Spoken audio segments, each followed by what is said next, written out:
안녕하십니까. 지역사회복지론 제4주차 3차시 마지막 시간이 되겠습니다.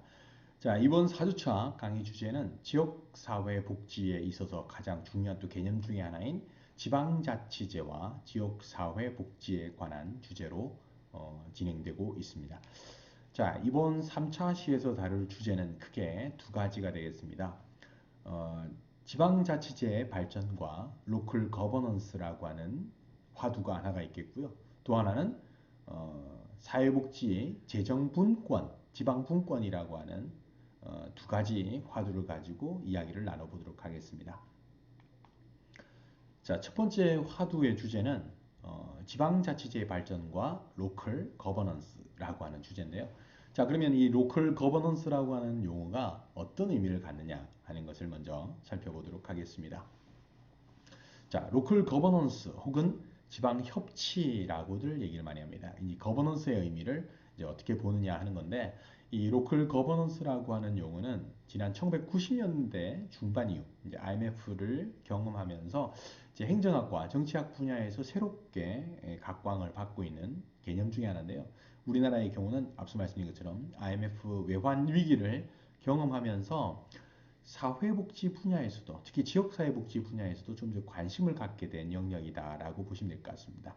이제 일종의 복지다원주의라고 하는 어떤 관점이 제기가 되면서 이와 맞물려서 지역복지를 활성화시키는 데 있어서 지방정부 혹은 중앙정부의 어떤 지원 혹은 참여만으로는 한계를 이제 경험하게 된 거죠. 그래서 다양한 사회복지 급여나 서비스의 공급 주체로서 지역의 어떤 다양한 주체들을 참여시키자. 근데 거기에 앞서서 일단 우선적으로는 공공영역과 민간 영역이 협력해서 지역의 문제를 해결하고 처리하자라고 하는 협치의 어떤 관점들이 등장하기 시작했다라고 보시면 되겠습니다. 그래서 참여 주체가 지방정부와 기존의 비영리 단체 중심으로 이루어져 왔던 어떤 지역복지라고 하는 것이 여기에 지방의 기업과 같은 지역의 기업과 같은 영리 조직까지 같이 참여하도록 하는 이런 영역으로 좀 더 확대가 되어졌다라고 보시면 되겠고요. 기존의 어떤 수직적인 위계보다는 수직적인 위계나 수평적인 위계를 모두 포함하고 있다. 그래서 다양한 어떤 주체의 어떤 참여를 활성화시키겠다. 뭐 이런 의도로 이해를 하시면 되겠습니다. 그래서 우리가 앞서 분권화에 대한 내용에 대해서도 간단하게 좀 살펴보긴 했는데요. 이 분권화라고 하는 것에는 정치적인 분권화가 있고 재정적인 분권화 두 가지가 있을 수가 있습니다. 자, 정치적인 분권화는 사회복지 서비스의 어떤 중요한 책임과 권력이 어디에 있어야 되느냐? 바로 지방정부에게 있어야 된다라고 하는 것이 이 정치적인 분권화라고 하는 것이고, 이 재정적 분권화라고 하는 것은 충분한 자원이 지방정부의 책임성을 충족시킬 수 있도록 제정되어야 된다라고 하는 이런 것들을 기초로 해서 분권화가 이루어져야 된다라고 하는 거죠. 사실 이제 어떻게 보면 사회복지 재정분권 이후에 나타난 여러 가지 문제 중에 하나는 이런 재정적인 분권화가 충분하게 이루어지지 않고 있기 때문에 나타난 어떤 현상들이다라고 보시면 되겠습니다. 뭐 어떤 의미냐면 재정 자립도나 재정 자주도가 높은 지역, 특히 인구의 어떤 규모가 꽤 큰 광역자치단체의 어떤 재정 자립도와 중소도시, 농어촌 어떤 이런 사회 경제적 기반이 좀 취약성을 가지고 있는 지역의 경우에 재정 자립도는 굉장히 열악할 수밖에 없는 부분들이 있는 거죠. 이러다 보면 각 지역마다 지역의 여건, 재정 자립도나 재정의 어떤 분권화의 어떤 정도에 따라서 지역의 복지 불균형 문제가 발생될 수 있다라고 하는 이제 문제가 있다는 거죠. 자, 다시 본문으로 들어와서요.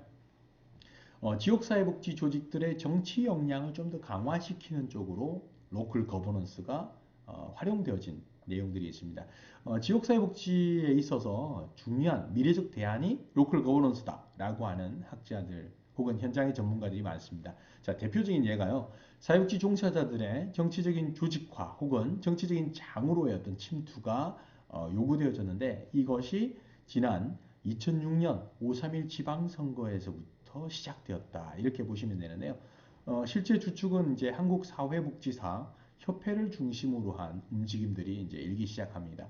그 얘기 뭐냐면 2006년 5.3일 지방선거 당시에 지방선거에 출마했던 출마자 488명 중에서 약 214명이 당선이 됐는데 당선율 43.85%입니다. 이 얘기 뭐냐면 지방선거에 출마한 사람들 중에 사회복지사, 그러니까 어떻게 이 당시 5.3일 지방선거만 하더라도 출마자를 대상으로 조사한 것이 아니라 선정된, 당선된 이후에 조사를 해봤더니 출마자 488명이 사회복지사 자격증을 가지고 있었고 이 사회복지사 자격증을 보유하고 있는 사람들 중에서 약 44%에 해당되는 사람이 214명이 사회복지사 자격을 갖고 있으면서 당선되었다라고 하는 거죠. 그래서 당선자의 비율이 출마자 대비해서 이만큼이다라고 말씀을 드리는 거고 2006년 5.3일 지방선거를 시작으로 2010년도에는 좀 더 계획적으로 접근합니다. 다시 말씀드리면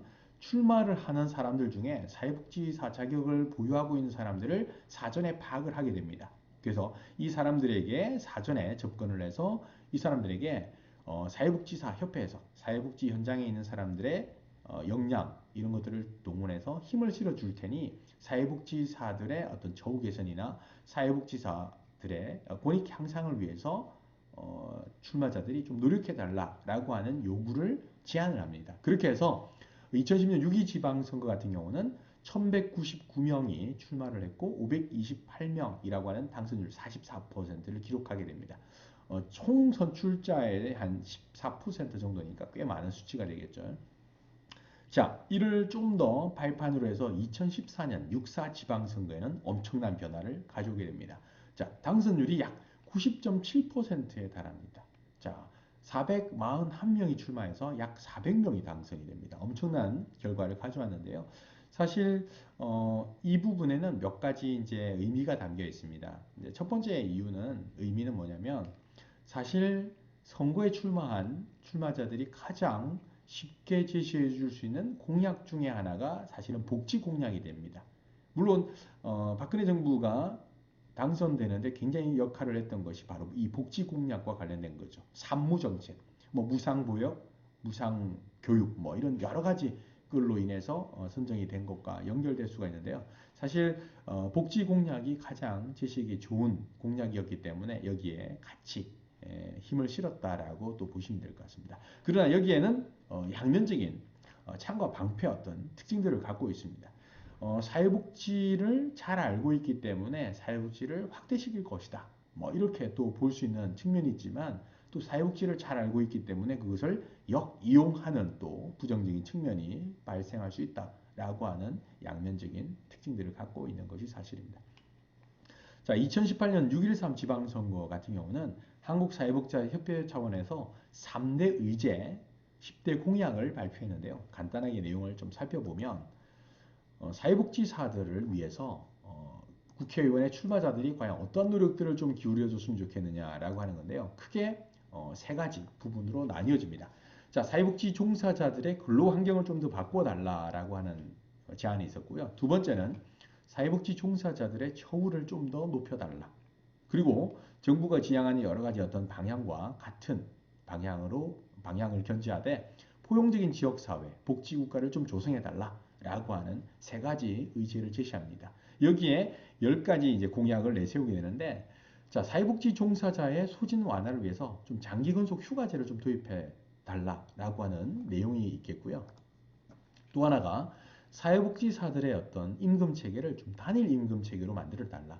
자, 동일한 직종에 종사하는 사회복지사들이기 때문에 단일 임금 체계를 만들어 달라라고 하는 요구인데 사실 사회복지 종사자들의 그 처우를 살펴보면 근무하고 있는 직종, 그러니까 아동 영역이냐 노인이냐 지역사회복지관이냐 장애인이냐 혹은 장기요양 기관이냐 이런 근무하는 영역에 따라서 급여 체계가 좀 달라지고 있고 달리 적용이 되고 있는 것이 사실입니다. 그래서 이런 것들을 좀 단일 임금 체계로 개선해 달라라고 하는 요구가 되겠고요.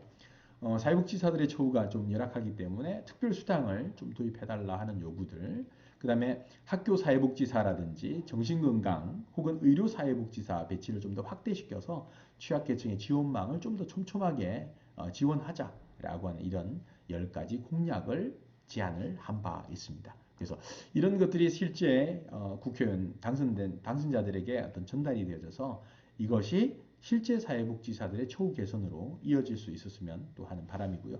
최근 치러진 이런 공약, 국회의원 선거에서도 이런 내용들이 전달된 바 있는 것으로 알고 있습니다. 자, 무엇보다 중요한 것은 지방자치가 활성화되기 위해서 중요한 것은 네트워크를 구축하는 것이 되겠죠. 하지만 이제 사회복지 분야 같은 경우는 이익 집단화되는 경향이 낮기 때문에 힘의 결집이 굉장히 중요합니다. 그런데 정부가 가지고 있는 재원은 한정적입니다. 이것을 각 지역의 재정 분권에 따라서 배분을 해주고 나면 각 지방정부 차원에서는 중앙정부의 많은 재원을 확보하려고 노력을 하게 되고 또 각 지자체의 경우는 기초지자체에서 또 서로 재원을 좀 더 확보하기 위한 어떤 노력을 기울이게 되고 또 각 지자체별로는 사회복지 영역별로 서로 재정을 좀 더 많이 확보하기 위한 어떤 경쟁을 하다 보면 사실은 이 힘의 결집이 이루어지기 어려운 부분들이 있습니다. 그러다 보면 익집단화되는 경향이 낮고 그러다 보면 우리의 목소리를 전달하는 데는 또 한계를 가질 수밖에 없는 또 구조를 갖고 있다라고 보시면 되겠습니다. 자, 마지막 주제가 되는 사육지 재정 분권에 대해서도 한번 살펴보겠습니다. 자, 지방 분권화가 그럼 어떤 개념을 갖고 있고 어떤 과정을 통해서 이루어졌는가라고 하는 것을 한번 살펴보겠습니다. 자, 앞서 말씀드린 것처럼 지방 분권화가 과연 무엇이냐? 자, 중앙 정부의 권한이 지방 정부로 넘어온다. 그래서 지방 정부의 권한이 훨씬 강화되어지는 것이다라고 개념을 이해하시면 되겠고요. 자, 그러면 중앙 정부의 권한이 지방으로 넘겨오는 지방 분권화가 되어졌을 때는 어떤 의의를 갖느냐?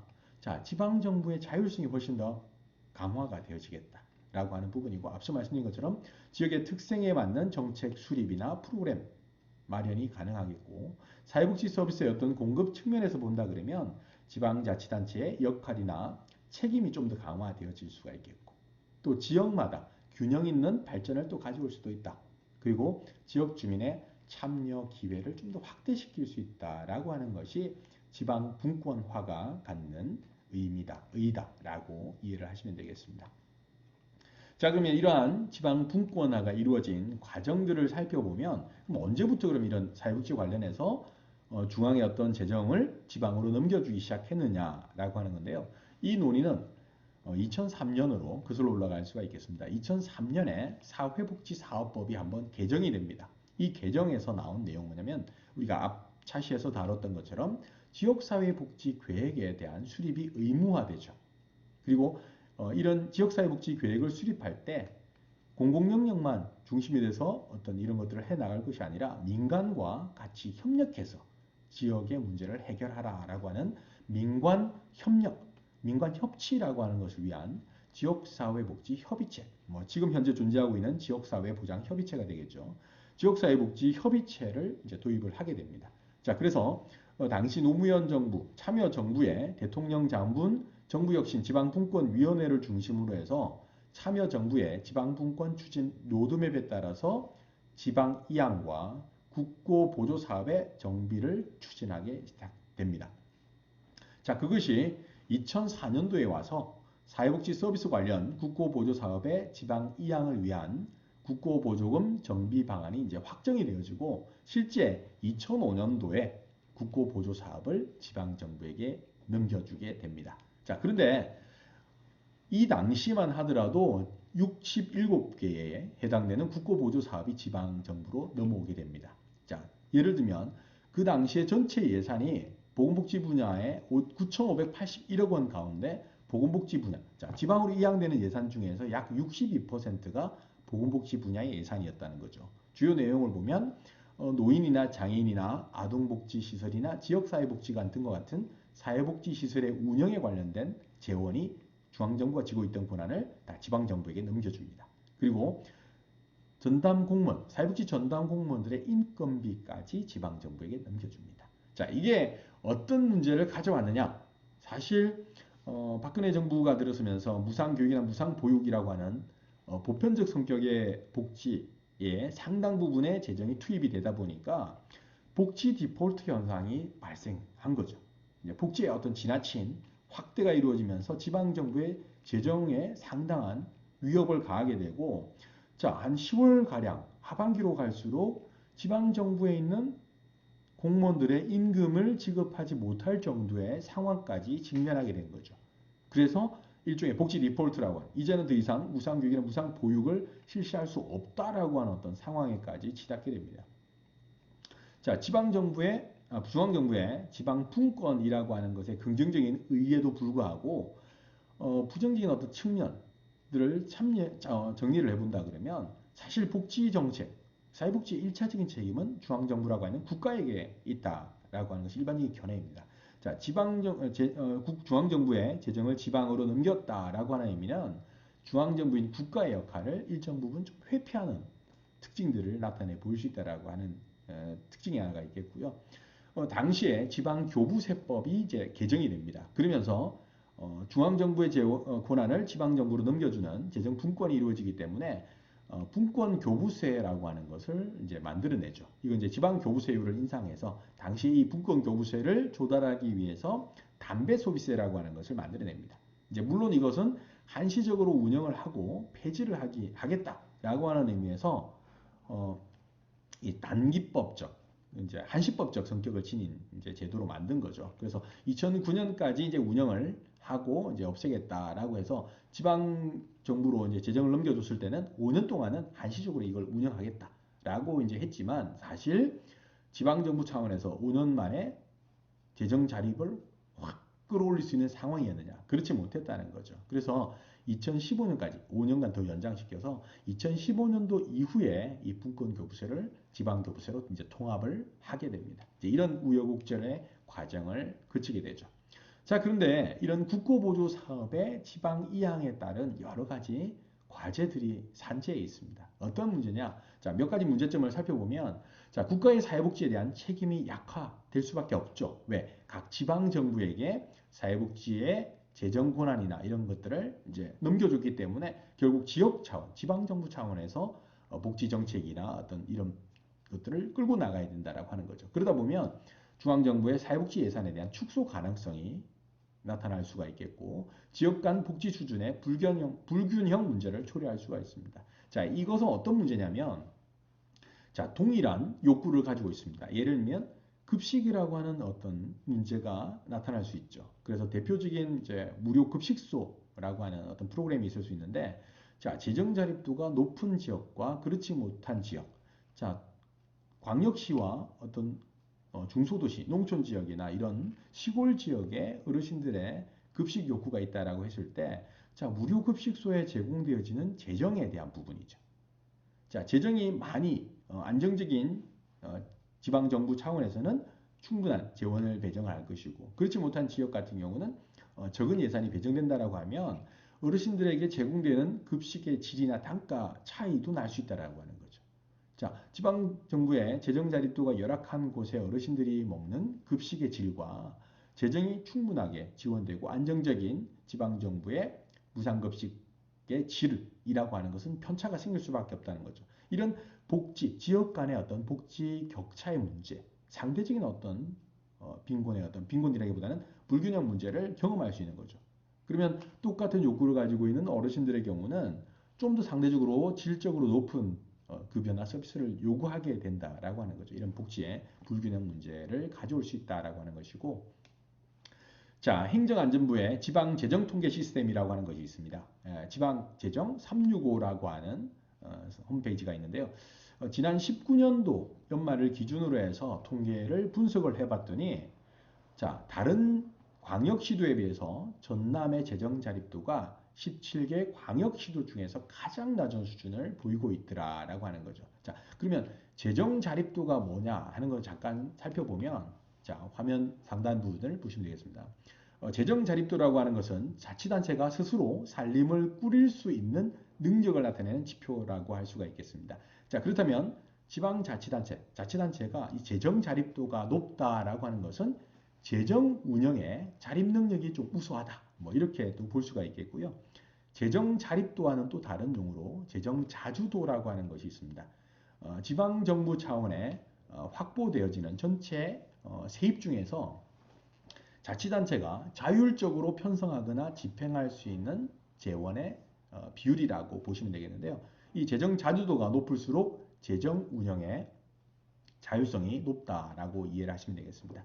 자, 그러면 말씀드린 것처럼 우리 전남 지역의 재정 자립도가 17개 광역시도에서 가장 낮다라고 했는데, 자, 도표로 한번 살펴보도록 하겠습니다.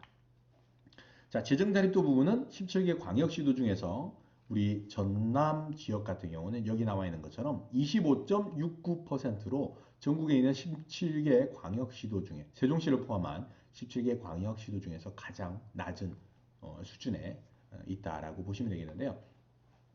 자, 전국에 있는 243개 자치단체 중에서 자립도가, 재정 자립도가 50위권에 든 지자체가 있느냐? 사실은 22개 시군 중에서는 한 군데도 없습니다. 자, 여수시 같은 경우는 36.85%고요. 광양시가 31.57%로 100위권 내 순위는 있지만 50권 내는 없고요. 그 다음에 순천시, 그 다음에 무안군 순으로 되어 있습니다. 자, 전남 지역의 지자체 22개 시군의 전체 재정 자립도의 평균을 살펴봤더니 약 17.68%로 10%대에 해당되겠고요. 자, 구례군과 신안군 같은 경우는 약 8%대에 해당됩니다.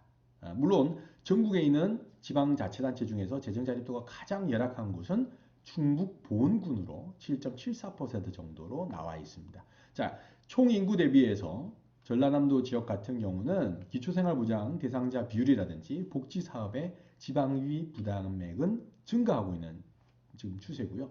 지방자치단체의 사회복지에 대한 이해 부족이라든지 의지가 미약할 수도 있고, 또 지방자치단체장의 선거를 의식한 인기 위주의 사업을 추진하는 이런 문제들이 발생한다 그러면 굉장히 지역 간의 복지 재정의 격차로 인한 불균형 문제라든지 이런 문제들이 반드시 발생할 수가 있겠죠. 자, 그렇다고 한다면 정책 추진 과정에 무엇보다 주민들의 참여를 확대시킬 필요가 있다라고 하는 것이 앞으로 해결될 이 지역의 복지 불균형 문제를 해결할 수 있는 선결 과제가 될 수가 있겠고, 또 하나는 중앙정부 차원의 어떤 책임을 좀 더 강화시킬 수 있는 부분이 있는 거죠. 즉, 사회복지 예산을 좀 더 확대시킬 필요가 있는 거죠. 자, 앞서 말씀드린 것처럼 사회복지의 1차적인 책임은 중앙정부에게 있다라고 하는 부분들을 좀 더 강조할 필요가 있겠고요. 지방자치단체의 사업 수행 능력을 좀 더 확대시켜 나가는 노력도 필요하고, 또 지방정부의 장이 사회복지에 대한 마인드를 좀 가질 또 필요도 있겠습니다. 자, 이런 것들이 앞으로 우리가 사회복지의 재정분권 상황에 놓여져 있는 지방정부를 활성화시키는 지방자치를 통해서 활성화시킬 수 있는 과제가 되지 않겠나 하는 생각이 듭니다. 자, 마지막 문제를 하나 풀어보고 마무리를 하도록 하겠습니다. 자, 지역사회복지를 위한 지방분권의 부정적인 측면이 아닌 것. 자, 부정적인 측면을 묻는 질문이 되겠습니다. 자, 5가지 보기를 살펴보겠습니다. 사회복지 행정 업무와 재정을 지방에 이양함으로써 중앙정부의 사회적 책임성을 약화시킬 수 있다. 자, 두 번째, 지방정부가 사회개발정책에 우선을 두는 경우 지방정부의 복지 예산이 감소될 수 있다. 복지의 분분화를 통해 효율적인 복지 집행체계 구축이 용이해질 수 있다. 지방자치단체장의 의지에 따라 복지 서비스의 지역 간 불균형이 나타날 수 있다. 마지막, 지방정부 간 재정력 격차로 복지 수준의 차이가 나타날 수 있다. 자, 5가지 보기 중에서 정답은 3번이 되겠습니다. 자, 왜 3번이 정답이냐면, 자, 질문은 지방분권의 부정적인 측면을 묻는 질문인데 3번 보기는 복지 분권화에 따라서 나타날 수 있는 지방분권의 긍정적인 측면에 해당되기 때문에 3번이 정답이 되겠습니다. 자, 지역사회복지론 제4주차 강의의 주제는 지방자치제와 지역사회복지라고 하는 주제였고요. 크게 6가지 화두로 4주차 강의를 진행을 해봤습니다. 자, 지방자치에 대한 개념과 우리나라의 지방자치제가 발전되어 과정, 그리고 지방자치제 실시가 지역사회복지와 어떤 연관성이 있고, 자, 지방자치제가 갖는 사회복지적인 성격, 그리고 지방자치제 발전에 따른 로컬 거버넌스, 그리고 그 결과에 따라서 나타난 사회복지 재정 분권에 대한 내용으로 오늘 수업을 다뤄봤습니다. 자, 수업 내용에 대해서 혹시 궁금한 사항이 있으시면 수업 시간, 실시간 수업이나 혹은 학과 카페를 통해서 질문을 주시면 자세하게 답변을 드리도록 하겠습니다. 자, 이상으로 지역사회복지론 제4주차 수업을 마치도록 하겠습니다. 감사합니다.